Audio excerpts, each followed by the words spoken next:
Hello, everybody. It's Tina Hurley, the founder and CEO of Less Leg, More Heart, an organization that provides support, supplies, and services to amputees around the country. We love this platform the second Thursday of every month at 6 p.m. Eastern because we bring health and wellness experts to the comfort of your own home to teach you guys stuff about things that will make you better, smarter, faster, stronger, and just hopefully live your best life. And keeping with that same thread, we have a really great presenter today who was going to come back in May, but she had to go to the Pentagon, no big deal.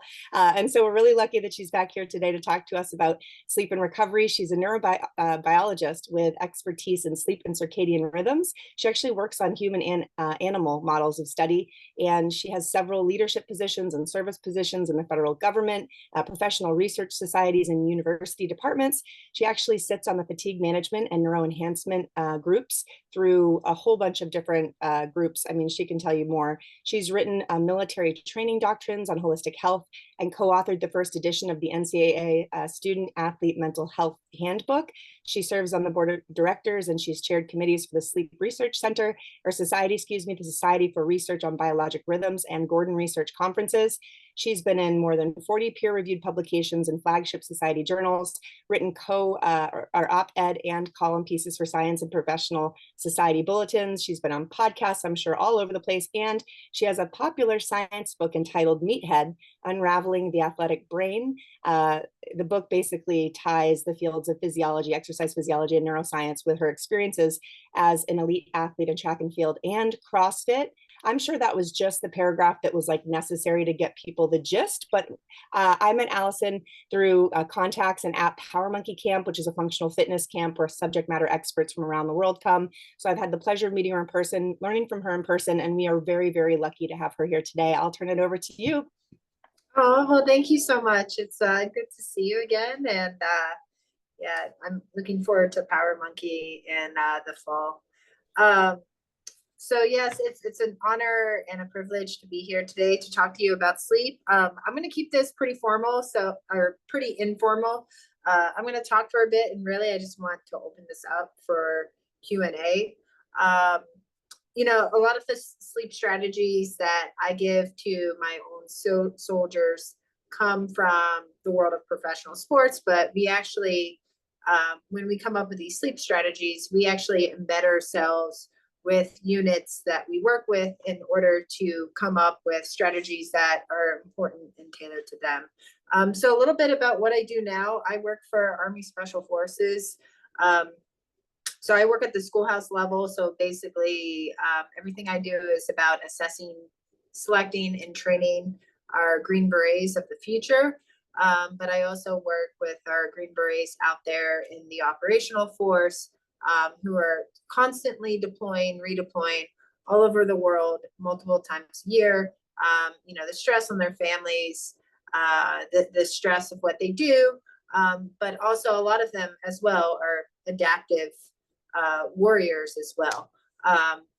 Through years of conflict and war, they have had injury to themselves, either visible wounds or closed invisible head wounds.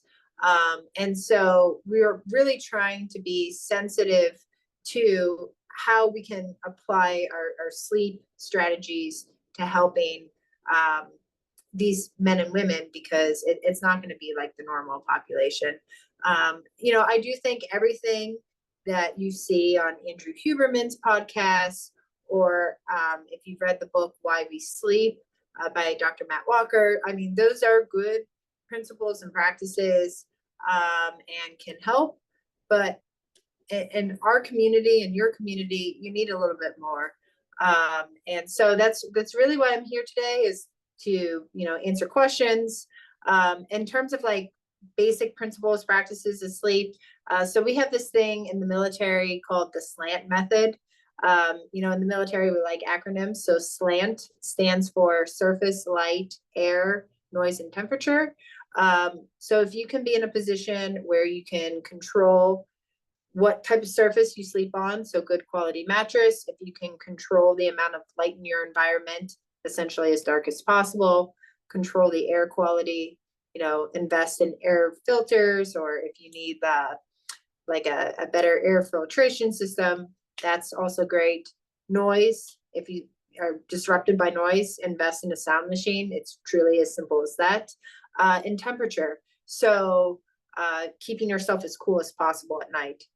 For some of you in the Northeast, that's easy to do. It's not so much this year, but throughout most of the year, it's pretty cool there. But if you're down south, like where I am, you might need to invest in something like a cooling mattress or cooling pad. But really, it's that simple, the slant method, and that is true for anyone in any state of life. If you can control those 5 factors: surface, light, air quality, noise, and temperature, you're set. If we want to take sleep a little bit further, we can also use wearables. So our students actually all have Oura rings and Garmin watches. They use that throughout their training. I work a lot with our dive community, so they use those to regulate their heart rate when they're going through their episodes of hypoxia as part of training and passing their course. But they also use their rings and watches at night to help them sleep. And we actually find that students who are more attentive to their nighttime sleep habits and have good sleep recovery, they're actually performing better in our courses than students who aren't. They've also made actionable lifestyle changes from it. Just being aware that alcohol impacts your sleep. And so we've actually had students who've stopped drinking or cut back on their drinking as they're going through these high-risk courses in order to improve their recovery. Same with nutrition. The trifecta of sleep is really about hydration, exercise, and nutrition. So if you can control those 3 things, hydrating enough, eating nutrient-dense quality foods, as well as making sure you have a periodized training program. So you have high intensity, low intensity days paired with active recovery and full on rest days, then you're setting yourself up for success for sleep as well. Oftentimes when we see people who have sleep issues, one of the first things we ask them is, hey, do you train hard? Do you go hard? Either in the gym, or are you in a high demanding job or life situation right now? That's the first question we ask them, and we try to tackle that first before we do anything else, regarding supplements or medications or anything like that. So speaking of supplements and medications, that's never a first line of defense. I think of supplements as being as optimal as possible if you can't get everything else right. When we think about high performing athletes, for example, they have to control everything in their environment because they're always in a state of high stress, either from the demands of their sport, the demands of the pressure to perform. So after we control those lifestyle factors and improving their sleep environment using the slant method as much as possible, then that's when we turn to things such as different sleep aids like melatonin or magnesium, or even now with cherry root extract. We actually find that cherry root has natural regenerative and recovery properties that improve muscle recovery and also can improve sleep quality across the night. But again, supplements are last line of defense. It's not a first line of defense. And so with that, I want to keep this as informal as possible to, make room for questions. So honestly, I'm here to answer anything and everything. I've been doing this for a really long time, about 20 years. I work and I actually coach with a few adaptive athletes up in Raleigh. So very familiar with the demands and stress that you all go through as well. Thank you so much. I'll let you guys make your questions and formulate kind of the circumstances that made you interested in coming today. I'm sure that other people that will be watching this back on social media will have similar questions, so that would be great for you guys to voice. But I wanted to just ask real quick, Allison or Dr. Brager, can you touch on briefly, for some of the people that may not be super interested or have a lot of knowledge necessarily in the basics, can you touch briefly on just the sleep cycles and what REM is, and the reason I mention it is a lot of folks that are in our program have pain challenges, have polyuria because of the diuretics that they're taking for edema, have just have difficulty falling asleep. Then they are asleep and it's fragmented sleep, and so then they're taking naps during the day. And so I guess I was trying to think, like, for the average person in this demographic, if they could know a little bit about the sleep cycles and where they can optimize, whether it's less fragmented sleep, like, is it better to have, if they can only squeeze in 4 hours overnight, like, do they want to make up that time during the day the next day, or is it best to try like the next day for a more full sleep period, or those kinds of concepts of duration, the fragmentation, and then cycles. Yeah, absolutely. So when it comes to sleep states, we start out in the state of light sleep. It's called light non-REM sleep, and then we transition into deep non-REM sleep. Deep non-REM sleep is what we call the set point. So essentially, our daily sleep demands and sleep needs are determined by the amount of deep non-REM sleep we get. But in order to get to this deep non-REM sleep, you have to have your conditions, right? So if you're not sleeping in an optimal sleeping environment, you'll never get to deep non-REM sleep because your sleep is constantly interrupted at night. So in that case, that's why things such as napping are good during the day to offset that disruption in sleep at night, albeit for whatever reason. The second stage of sleep that's also really important is REM sleep. So when it comes to sleep cycles, you go from light sleep to deep non-REM sleep, and then you transition into REM sleep. Same concept, right? If you can't get to deep non-REM sleep, you're certainly not going to get to REM sleep. And so that's why with disrupted sleep at night, albeit the circumstance, you need to try to make up for it the next day. Now, what's great about the body and brain, right? We have all these internal compensatory mechanisms. So if you can't get it, your brain and body will be forced to get it at some point. If you let it, right? If you control the stress in your environment and you control the amount of disruption, it will happen. That's why oftentimes after a night of sleep deprivation, or say weeks, months of sleep deprivation, people will not only fall asleep really quickly, but they'll have insanely intense and emotionally charged dreams. And it's because the brain is trying to make up for lost time as quickly as possible. So if you let yourself sleep, your brain and your body will just take care of it itself. But if you're still continually having disrupted sleep, then again, that's when we can go down the road for looking at supplementation and different medication. That is never the first line of defense whenever that's happening. Did that answer your question? It did. And then the kind of tie together with that is for those of us, like, I was a single mom dealing with amputation, and I didn't sleep for like 2 years, and I learned the hard way about like adrenal failure and HPA axis dysfunction. And so I just didn't know if you could mention to the folks watching here what types of chronic sleep disturbances or what quantification of those could lead to what types of things down the road, or like if they're experiencing things and they know that they have bad sleep, maybe this could be a nice awakening for them to realize there's a correlation. Yeah, so we like to describe it as, like, the clinical term is that cardiometabolic syndrome. So this idea, you're going to have heightened blood pressure, right? Because you are constantly in this sympathetic stress state. You're going to have increased risk for diabetes, so increased blood glucose levels.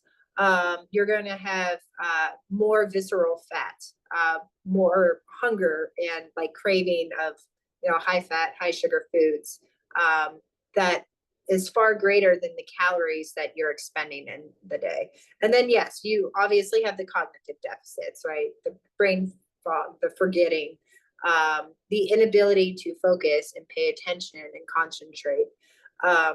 In addition to chronic pain, that's another area where we definitely see sleep having the greatest impact. And this is in individuals like who've never had experienced chronic pain. Is a single night of sleep deprivation. We've done these types of studies in the military, can drastically reduce your pain tolerance. So if you're doing this night and night again, it essentially becomes a vicious cycle. Like the symptoms get worse, and then because the symptoms are worse, the sleep gets worse. And so it can take months, years to treat. And sometimes it does require the help of physicians in order to do so. But I'm confident there's enough holistic practices out there available to you and the community that you can treat this holistically if you're determined and willing to. Thank you. Yeah. So if folks are suffering, like we've got some people on this call that have like CRPS and have tremendous pain, and I'm sure they're not sleeping good. And then I'm sure that it's getting worse because of that feedback loop that you're mentioning. Where are the places traditionally, if folks aren't aware, that they could turn? You said holistic practice. Like, could you name some types of clinicians or Eastern medicine types of people that folks could Google and find near them? Yeah. So actually, I mean, when it comes to Eastern medicine and chronic pain reduction, right? Like tissue work, right? There's a lot of, I wouldn't say evidence-based, but anecdotal-based research around deep tissue massages, foam rolling, cupping, dry needling, all those practices that are commonly used to reduce chronic pain in the adaptive community, and then also just like athletic community too. All of those can help drastically reduce chronic pain and improve sleep over time, right? Because it's getting blood flow moving. Yes, there's been some benefits to meditation, mindfulness, those breath work based practices to reduce that heightened sympathetic stress state, because that is directly linked to chronic pain. But really, I think the lowest hanging fruit now is the tissue manipulation.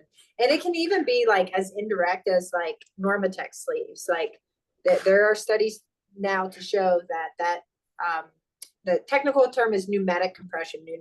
Pneumatic compression can help reduce chronic pain symptoms for whatever reason. Wow, that's cool. I do have some questions in the chat. There was one that said, is there any research or anything that you know about sleep disturbances or any changes during full moons or moon cycles? Not really. I mean, trying to like, I'm not aware, but I will say like sleep does change with seasons. Like we know that like seasonal affective disorder is not made up. It is a real thing. Especially, this living in Boston, right? Or you're in New Hampshire, I forget. Yeah, we're a stone's throw though. Yeah. Yeah. And it's like that seasonally, yes, sleep changes. It doesn't matter who you are. You're gonna feel next day like negative mood states in the winter. And how you combat that is, right, like blue light exposure or like having some sort of simulated sunlight during the hours of the early morning and the early evening when it's dark out. That's the only way to at least reduce your chances outside of doing like vitamin D supplementation. But yeah, I don't know about lunar cycles, but seasonal, okay. yes. In the same vein of that statement, what do you think of, or do you utilize, or any of your colleagues utilize any of those UV lights for folks that may have like limited exposure to the sun during some of those critical morning hours? Yeah, so we do that a lot with our guys and gals. I worked with a few fire departments too, and they use those as well, where they have these like little blue light boxes, and they also have these devices. They're called Hatch. So essentially, it mimics the sunrise in the morning, and it can mimic the sunset at night. People get those and like installed in their house and stuff to help during that time as well. Neat. I have some great questions coming in from Mr. Sean Samet. Sean, do you want to come off mute and ask them yourself? All right, looks like he's frozen, so I'll go ahead and do it. Sean, if you can catch on, just jump in on this. But he said, Dr. Brager, thanks for joining us. One thing I've seen in cancer patients that I've treated is challenges with stress and excitement that they sometimes can't control, like stressors of chemo or intensive therapies. Similarly, in the amputee community, there are some things a lot of us struggle with, like neuropathy, adrenal fatigue, things that perhaps we can't quickly or easily fix. Are there areas where we can make up for that loss that we may experience? So also not force the body to just muster up whatever it can, like get sleep wherever it can get it. Tina, maybe you can word this better. I can't, but do you get the Yeah, I mean, like I said, you're gonna have this natural, the brain and the body are good at survival, So you're going to have this, whenever there's this natural inclination to sleep, you're going to have it. But again, that's actually where those Eastern medicine practices can help offset that. I talk about, tissue manipulation for chronic pain. Well, that's where we find things like meditation can have a huge impact on reducing adrenal fatigue, reducing that sympathetic state, and dealing with all those negative mood states. Because if, over time, as you become more trained and skilled in things like meditation, or meditation like practices, it actually, the brain of someone who's an expert meditator looks no different than someone who is in deep sleep. Now that takes, hours and years of practice, but we do know that even in novice meditators like you and I, you're still going to get a positive impact on the brain that over time is just going to keep getting refined and improved with time. Nice. Okay. Any green flags or red flags for holistic resources that we can utilize to help with sleep and chronic pain realms? I think everyone wants to improve. Are there things that we should be aware of or cautious of? I think the main awareness is, well, it's a psychological like mindset too. Like you have to go in with, right, it's all about mindset. You have to go in with this positive mindset that it will get better over time. It's not going to get better overnight. It might take months of dedicated, even years of dedicated practice, but just trust the process that it will prove over time if you're implementing these holistic techniques, to include the slant method, which again is surface, light, air, noise, and temperature, in addition to, again, I talked about these Eastern practices. Red flags, I come from the perspective that, medication is the last line of defense. Like if you've tried anything and everything, then that's where you move to. But if somebody immediately, like a physician, PA, whoever, is immediately trying to give you a drug to put to treat this issue, to me, they're just putting a Band-Aid over it. Yes, thank you. And then Zach said it usually takes me several hours to fall asleep. Do you have any tips on how to fall asleep more quickly? Yeah, so that's where the slant method works, like setting an intentional bedtime routine, where you're dimming the lights, you're stopping your work and highly engaging activity at least 60 minutes before bed. You're taking things like a hot shower to help cool you down.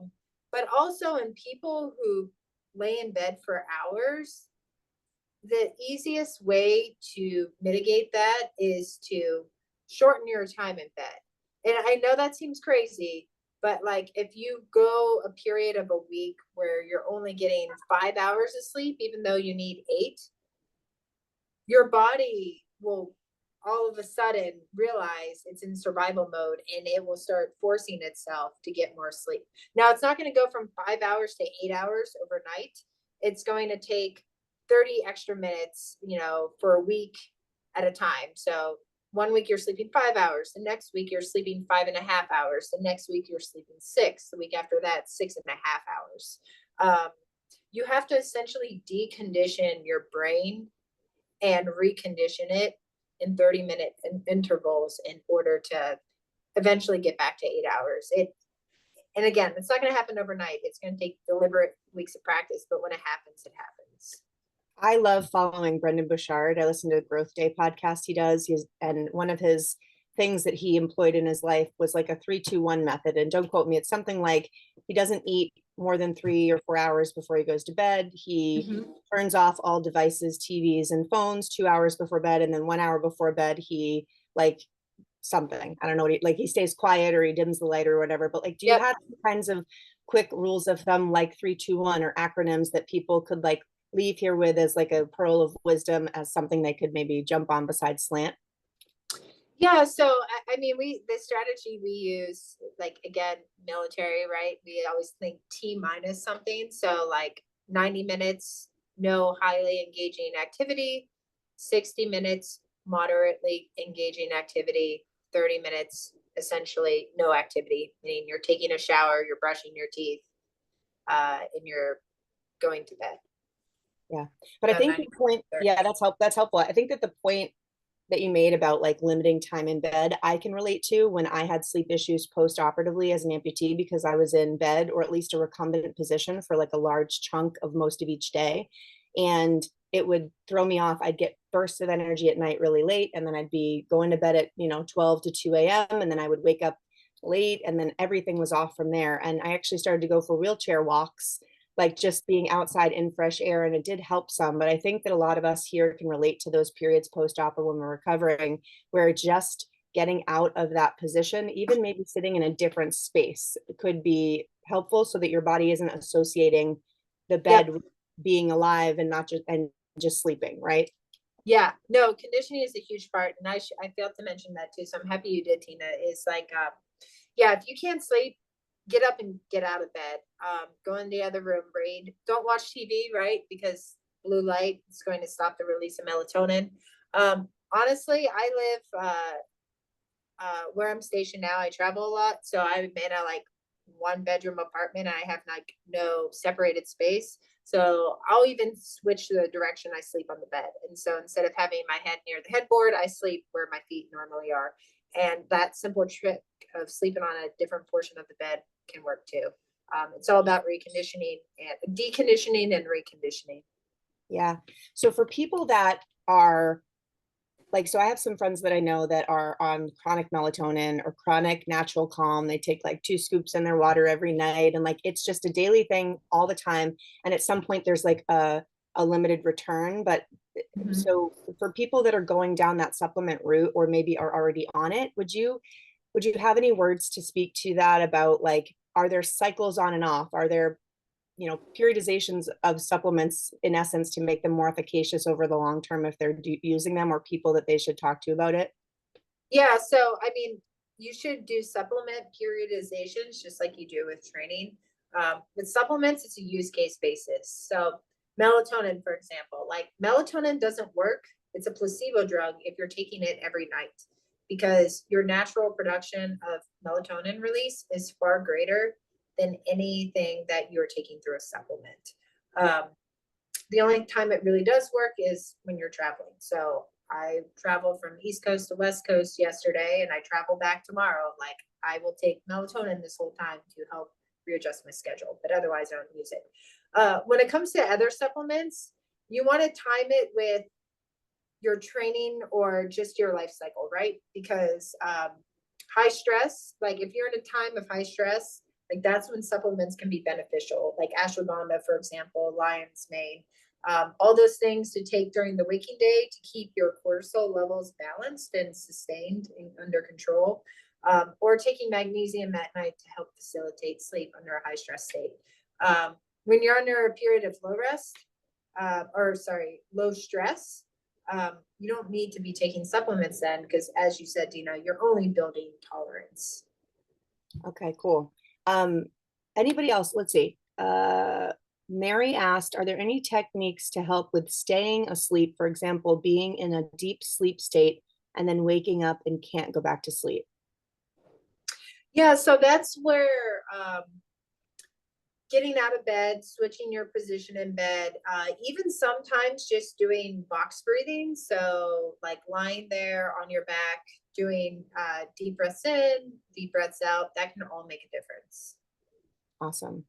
And then Bob said a combination of methods can be adapted to obtain. Was that a comment, Bob, or did you have a question with that?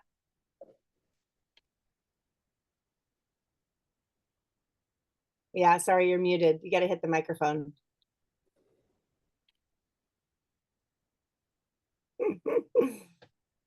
Anybody else got any more questions? This is really awesome. Wow, nobody? I know I can mention, so I know that there are some people within this community that utilize medicinal cannabis for pain methods. And are there any, along that same line, are there any types of medications or sort of things that people could be using that is detrimental to their sleep pattern that they're not even aware of, like opiates, benzos, SSRIs, Yeah. like just to kind of air that piece out, maybe? Yeah. So honestly, I mean, if I could take CBD and smoke weed because I'm not allowed to being in uniform, like I absolutely would. I think there's no better uh, treatment for chronic pain and or treatment of sleep issues than CBD and THC. We know that pharmacologically too from years and years of study, and just unfortunately there's still a stigma around it, although fortunately for you all there's less. Hopefully that will be true one day in the military, because I do think the military and veteran population could benefit from that far more than alcohol, opioid, benzos, and anything out there. Those things honestly are all terrible for your sleep, right? They're just suppressing consciousness and not creating good quality sleep.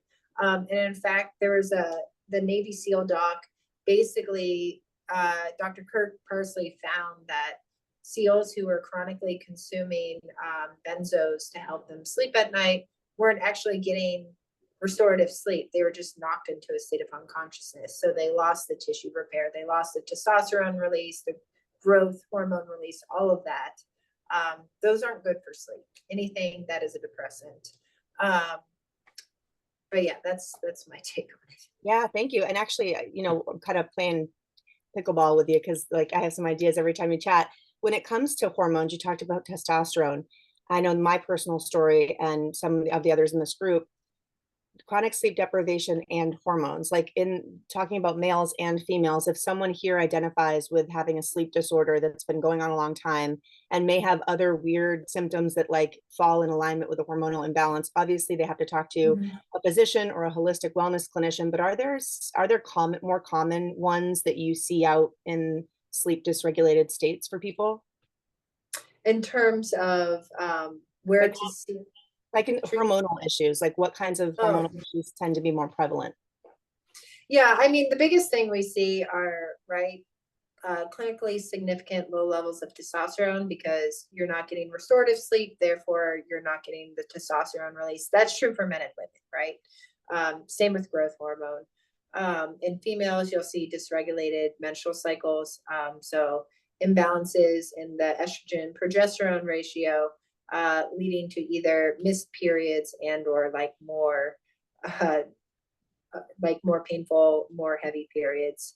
If you're perimenopausal and even postmenopausal, you're going to see, you're still going to see hormonal dysregulation. It just looks different than someone who's still cycling. But yeah, basic hormone secretion is all impacted by sleep, even our hunger signals. So like our hunger hormone, ghrelin, is impacted. Leptin, which is our ability to store fat, is going to be impacted. There's not a single aspect of hormone production and release that isn't impacted by sleep. It all is. Amazing. Yeah, I remember in sleep deprived states craving sugar so hard Yep. that like breads, pastas, cookies, like couldn't avoid just like needing that fast sugar. So Yeah. I've experienced that and it's terrible. Guys, who else has questions? I know that there's people here that have some possible sleep disorders, like questionable apneas and questionable like things like that. How um how can they go about evaluating that? What doctors should they see, and why is it important? I think people don't really know maybe what the bad outcomes are about OSA or anything like that. So are you asking me or are you asking them? Oh, you, sorry, Oh, Allison. okay.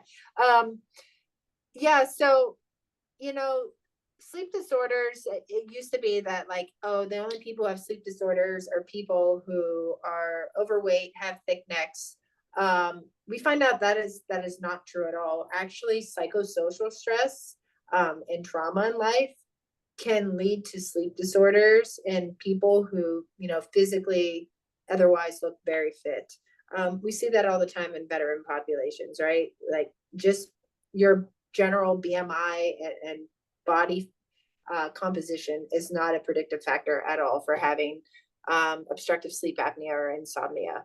Oftentimes, these two present together. Like we know that it's now called COMISA, so comorbid insomnia and sleep apnea. And the reason is just heightened stress states, right? Being in a heightened stress state is going to impact breathing patterns, which is going to impact heightened activity in the frontal part of our brains, which is the main, source and cause of insomnia. So it's trying to find a way to have effective stress management that is the best thing and the first line of defense against sleep disturbances and eventually sleep disorders. Thank you. A couple more questions here in the chat. Jess, did you have a question too? Go ahead and unmute. Yeah, I have a couple questions. Hi. Hi, how are you? I'm so happy to be here. I'm sorry I'm late. I hope I can actually go back to the recording and watch again. I heard you say that people that have experienced trauma can end up having issues with sleep, and I feel like I didn't have issues with sleep until like I went through like some significant trauma, and a couple nights ago I didn't sleep at all through the whole night. Last night I slept maybe 2 hours, but I kept like waking up like just anxious. I don't know.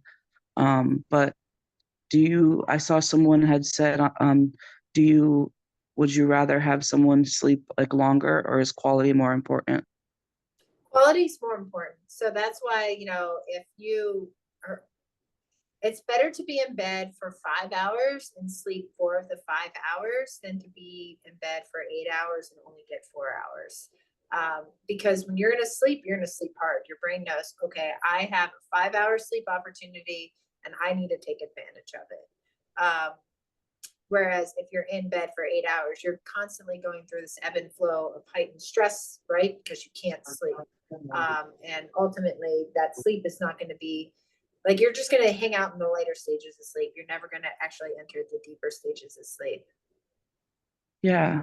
Okay. I just have one more question. Is it true that it's better to sleep in like increments of 3 hours so that you complete like the full sleep cycle? No, so Like, actually, is that wrong? So, okay, so that's like one thing the biohacking community has like come up with. If you can, it's better to work to find a way to get 8 hours of consolidated sleep than to break it up in cycles. And we actually know now from clinical research that if you're doing that, you're actually setting yourself up for having hormonal dysregulation. So it's, Wow. yeah, it's Okay. unfortunately not everything in the biohacking community is It was just something I based on, heard. yeah, it's just like, for example, there's no evidence to support delaying your caffeine intake in the morning. And in fact, for like my community, that's super dangerous to do. You cannot have firefighters and soldiers who are driving heavy armored equipment early in the morning, delaying their caffeine intake. Absolutely. So it's like, again, it's one of those myths that's sort of perpetrated throughout the biohacking community with no actual support. Good questions, Okay. Jess. Thank you. I really appreciate that. You're the best. I'm sorry. What was the question or the thing that you said about caffeine? So you know how Andrew Huberman has this whole thing that if you delay your caffeine intake, that it will prevent against a crash later in the day because of his theories. It has to do with like having caffeine early in the day when you don't need it technically will dysregulate your cortisol. Well, there's limited evidence for that. There's one study that showed it was true, but that's only like a 3-day effect. So in habitual caffeine users, that effect goes out the window, right? Because you have to abstain from caffeine, and then even after you reintroduce caffeine, it's only effective for 3 days. And then just thinking about most Americans and most of us who are chronically sleep deprived, if we're delaying our caffeine, I mean, for some of us, caffeine can be the difference between life or death. So why do it? Yeah. So for people that drink coffee, is there like a good rule of thumb? Some clinicians will say 1 to 2 cups, or like people are really big into energy drinks, or is there like a time domain for cutoff and a standard like wake sleep cycle that are good recommendations? Yeah, so we've done all those studies, those strategic caffeine dosing studies at Walter Reed. Basically, 2 cups at a time. The brain, that the adenosine receptors that which caffeine binds to in the brain become saturated after 200 milligrams. So even if you're dosing higher, you're not going to get an effect. So a full can of Reign is naturally not giving you an added effect, because I know that has like 400 milligrams. We know that energy drinks are also neurodestructive. Animal models have shown that it can damage neuronal pathways that are linked to cell survival in animal models. And we actually know in human studies that it increases risk for anxiety, depression, and other negative states. But yeah. Is that from the caffeine, or is that from other additives that are in them, or? It's the other additives. So, most energy drinks like have caffeine, but they also have taurine, they have ginseng, they have other chemicals that increase the neurochemical glutamate. And what happens when release of the glutamate from the nerve cell is too great, it causes a state defined as neurotoxicity, which basically means that the glutamate causes premature neuronal cell death, because the cell gets overstimulated and overexcited to the point that it can no longer sustain functioning, and so it essentially dies off. That's how and I it feel doesn't get around a toddler. regenerated. That's how parents feel around toddlers. We're just in a state of Yeah. Oh, that's wild. Okay, so pick up the coffee over the energy drink is like a take home, maybe. Yeah, I mean, so we find that people who are drinking 2 or more energy drinks a day, they're the ones who are really at risk. So if you're having 1 energy drink, fine, right? If you have 2, well, okay, maybe let's reevaluate your life priorities and how much time you're devoting to sleep, and what you can do in your evening to not distract or remove an opportunity to sleep. Yes, I've got some questions in the chat. First, I have a comment I want to read for the people that are going to be watching this back. Sean said, coffee makes everyone around me safer. Yes. And he also that had, is true. Yeah, right. He had another question. He said, how can we fix or get back to normal sleep cycles? Oftentimes, I think I'm finally getting into a good sleep routine and habit, and then either an appointment comes up that's super heavy or super early, or I have a late night and then I get off cycle. Or when folks are in the hospital as patients, we live on vitals Q4 hours and then struggle to get back at any sleep at all. So what are the first couple steps to getting back to fixing and normalizing sleep cycles? So are you talking about fixing and normalizing like pre-injury, or? It's a good question. I think it would be both. It's like for people that are coming out of the hospital, or for people that are dealing with these chronic illnesses, pains, amputations, and have been off for a long time. Maybe those are separate. So yeah, I mean, there are, like I said, there's going to be compensatory adaptations that are going to take place like post-injury. Like, sure, your sleep post-injury will never look like the sleep pre-injury. It's also because like energy utilization is different and stuff. So I think the best thing to focus on is how rested do you feel when you wake up in the morning? Like, yes, wearables are good and can help, but sometimes you have to ignore the noise of wearables and just go by how you feel. And then honestly, that's where those strategies I talked about, like the slant method, and doing those wind down routines and including tissue manipulation and meditation, like that's where they have the biggest bang for your buck.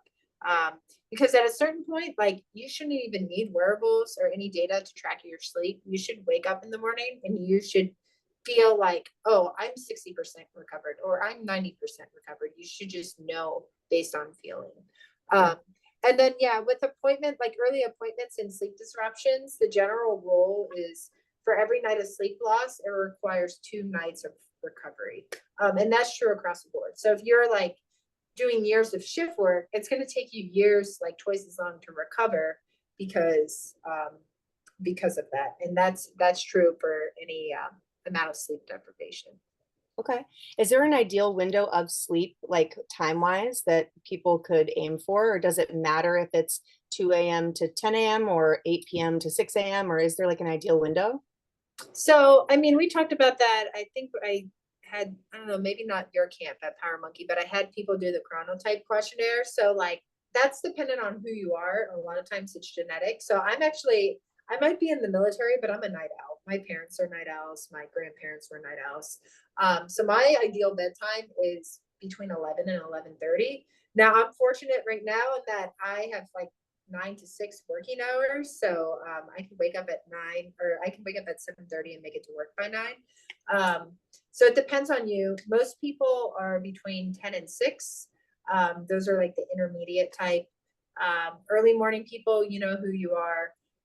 But one thing I will say is it's very difficult to force a night owl to be a morning person and a morning person to be a night owl. Oftentimes when that happens, you just have increased risk for sickness and illness and poor health. I had that happen when I was in company command because I'd have to be up at 4 a.m. in order to be at work at 6. And like, I had to be very careful because I was getting sick more often just because even if I did adjust my sleep schedule, it still wasn't ideal for me. Okay, thank you. Someone asked, talking about hormones, can you talk a little bit about how sleep affects weight? Weight, yeah. So one thing is, right, increased cravings. You know, you talked about increased sugar. Donuts. So oftentimes, yeah, you're gonna be craving high fat, high calorie food more so than you're expending. Increased visceral fat, reduced basal metabolic weight.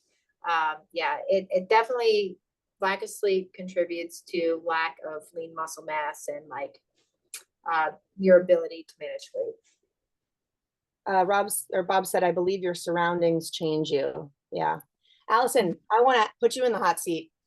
Tell me about your rituals. So I know we're talking about sleep, and I know that setting up a lifestyle to have these parameters for optimal health is really important. I have never been a ritual, like routine person until the last few years when it was critical for my health, and there's a lot of utility to it. So for folks that maybe are not ritual based, can you kind of give an example of some rituals throughout the day that lead to that optimization of sleep and just health in general?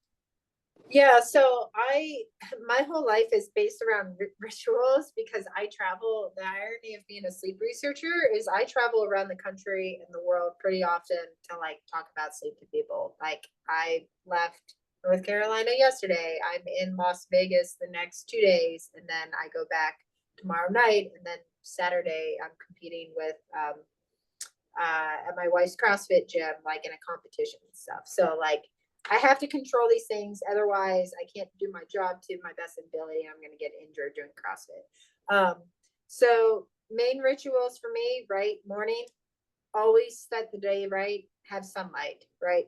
I know like that's become really popular now because of Andrew Huberman, but honestly, this ritual has been around in humanity for like hundreds of years. So get as much bright natural sunlight in the morning. Other ritual for me, always make sure I hydrate throughout the day. Like if I can't get food, as you know, if I can't eat lunch or I'm delayed in like fueling myself because of crazy work stress, at least I know I can be hydrating.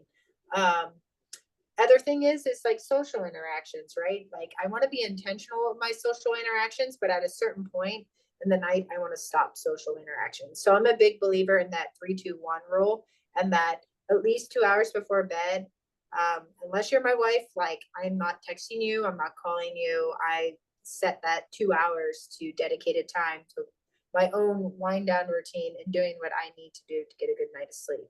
And then lastly, like, yeah, huge believer in the slant method. Like I had to do this here in this hotel room I'm staying. There's a microwave, so I like unplugged it. There's a bright light coming from the AC unit, so I like put a towel over that. I do use the slant method as a ritual. Okay.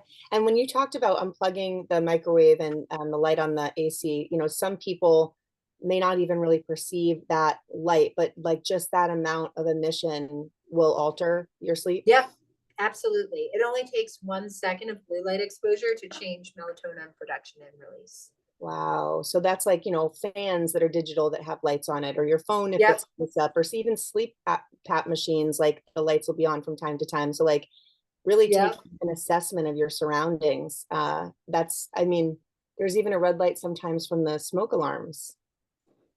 on the Yeah, CPAP? so actually that I do know like the air filtration systems and like CPAP machines now actually do have like sleep or like sleep modes on them, so you can turn off the light. But yes, smoke alarms are a great thing. Sometimes that happens in a hotel room too. Wow, wow. Okay, I got another question here. Valerian root thoughts. Oh yeah, valerian root's a good over-the-counter sleep aid. You know, it's a plant-based herb that's been around for I don't know, centuries, and it's sort of the neurochemical system it acts on is the same as one of the benzos, except it's far less potent. It's far less, more mild of an impact.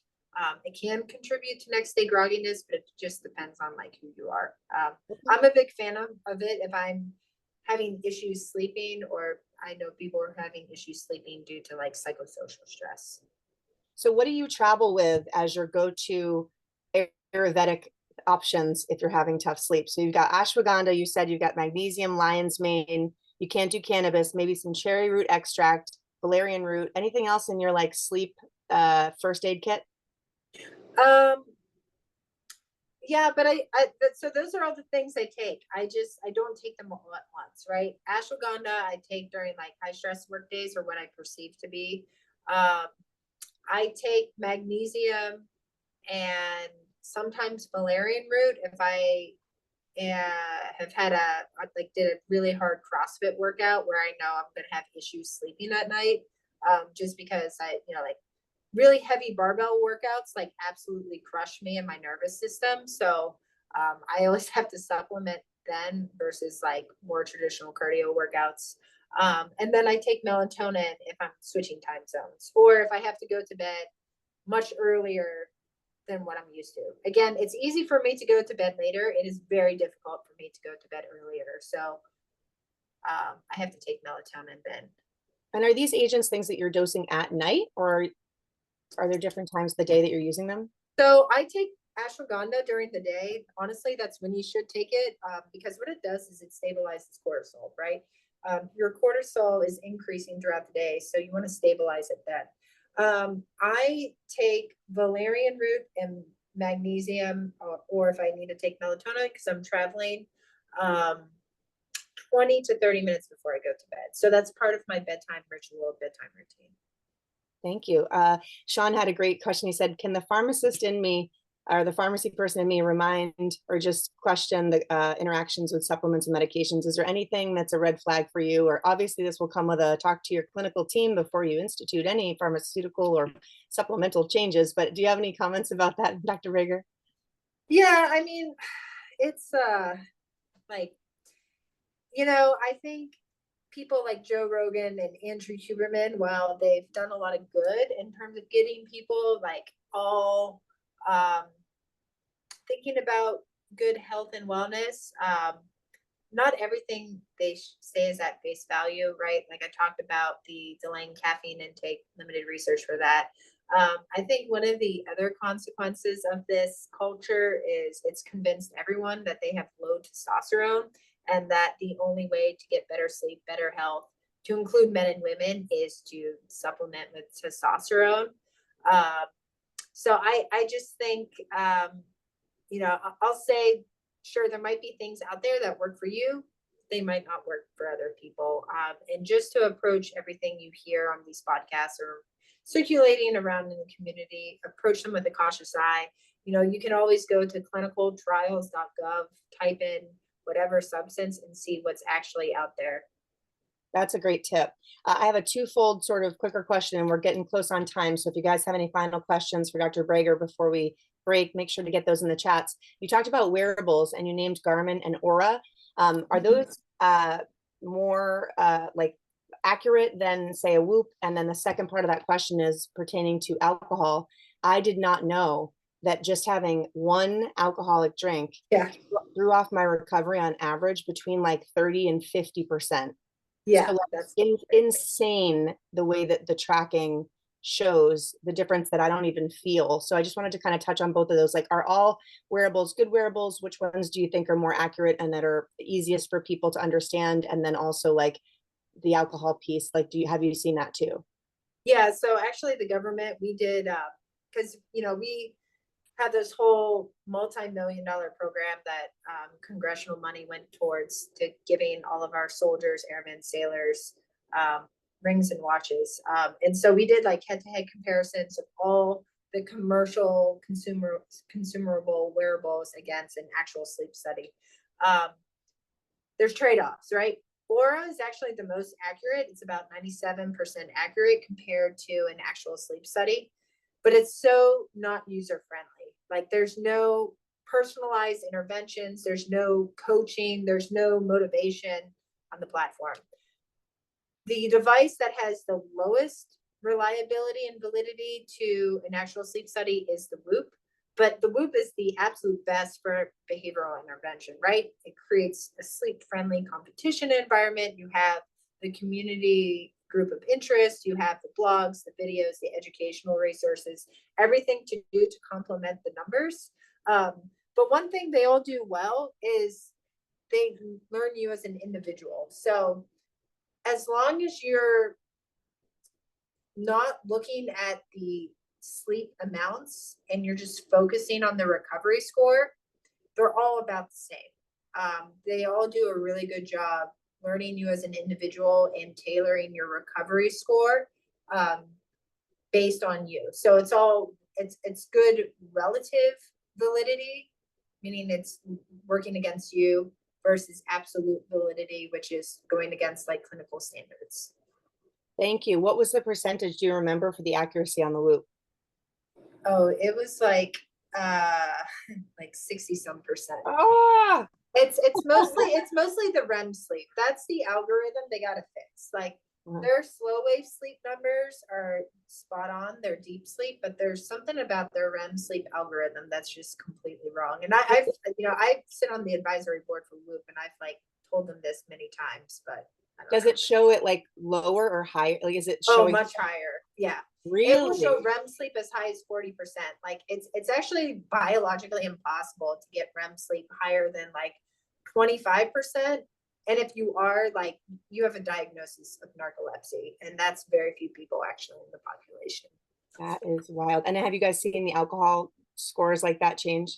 Oh yeah, that's true with everyone. Like, yeah, one drink and it's all downhill from there. All right, last question I'll read out of the chat before we call this quits. This has been so informative. I'm so excited to go share it with all my friends. It's good to see you again. Yeah, you too. There's a question about the ashwagandha dose. Like, what dose? Is there any suggestions that you have? Oh yeah. So the over-the-counter doses with most of the supplements are pretty common across the board. 300, usually between 300 and 330 milligrams at a time. Okay, great. All right, last minute questions, anybody?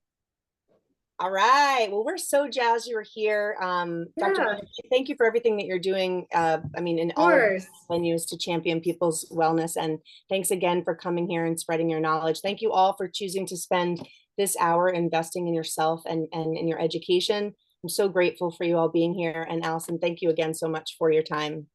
Yeah, absolutely. It's good to see you again, and hopefully I see you at sometime soon, either Power Monkey or competition, or are you going to the games at all? Or no, I can't this year, but I will try to get back to PMC. Okay, so we'll see you there, and good luck at your competition. Thank you. Yeah, it'll be fun. Sleep well, everyone. Bye.